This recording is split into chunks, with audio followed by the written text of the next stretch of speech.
discovered internal alchemy through my training with style, but I entered it backwards. I didn't go into competing or training like I'm going to do this taking martial arts principles.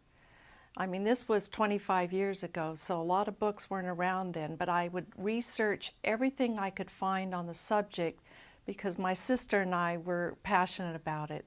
I read all of Montauk Chia's books, Ding Ming Dao and Dr. Yang, and everything we could find, we'd always collaborate. And my sister, who just passed away last year, she was very special. She lived up in the mountains for 25 years, no water, no electricity. She had her own Wudang mountain. And we always collaborated on internal energy and martial arts. I was off doing my own thing, skydiving in style. And as I began to train, very difficult sport, I began to see correlations.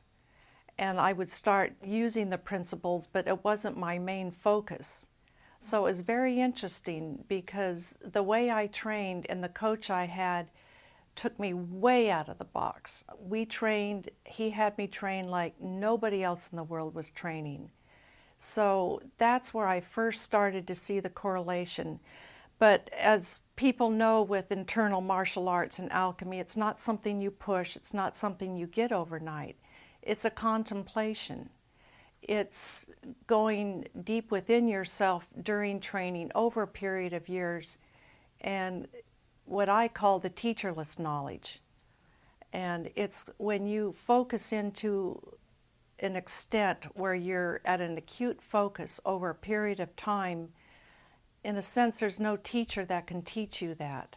You have to start attaining that knowledge through the potential of cultivating your energy to where the potential arrives from what you've cultivated.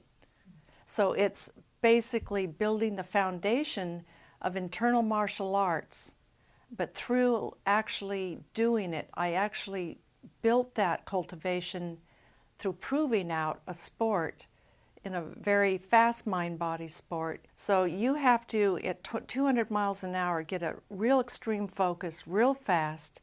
If you make mistakes, you're going to die, so you train not to die. You don't make mistakes. So how do you arrive at that focus? That's where the work started.